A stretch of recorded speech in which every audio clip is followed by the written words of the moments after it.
Sir वो जिस समय जो पढ़ाई को करते हैं, अगर उस समय अगर कुछ डिस्ट्रैक्शन हो तो हम उसको कैसे कंट्रोल कर सकते हैं? जैसे आप पढ़ाई कर रहे हैं तो आपके पास में एक तो है जो कोई साउंड आ रहा होगा, कोई साउंड ऐसा आ रहा होगा तो उससे साउंड से दूर रखना है। दूसरा, अपना यदि आपको पढ़ाई कर रहे हैं, मान लो जिस भी सब्जेक्ट पढ़ रहे हैं तो उसी सब्जेक्ट पर ध्यान देना पड़ेगा। उस सब्जेक्ट के बारे में जो टॉपिक है, जिस भी टॉपिक को आप पढ़ रहे होंगे उस टॉपिक के बारे में पहले सोचो। नहीं पढ़ने में मन लग रहा है तो थोड़ा देर हटा भी सकते हो, लेकिन डिस्ट्रैक्शन ये है कि मान लो हम कान में लगाए हुए और उसके बाद पढ़ रहे हैं तो वो उससे कोई फायदा नहीं है। मनुष्य जो है एक ही समय में दो काम नहीं कर सकता है।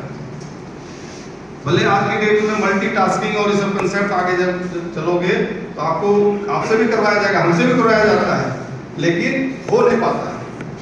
तो माइंड को एक ही टास्क दो। मान लो फिजिक्स पढ़ रहे हैं, फिजिक्स का टास्क दिए हुए हैं, बायोलॉजी पढ़ रहे हैं, बायोलॉजी का टास्क दिए हुए हैं। मेंटल को सोचना है, और यदि आपका ध्यान कहीं दाएं बाएं जा रहा है तो जैसे कभी बोलते भी लोग हैं, उसको हटाने के लिए क्या दूसरा काम करो। मान लो अभी हमारा पढ़ने का मूड नहीं कर रहा था, फिर भी हम किसी ने बोला, कोई बोलेगा तो हमको पढ़ना ही पड़ेगा। बच्चे तो अपने मर्जी से कुछ कर नहीं सकते हैं।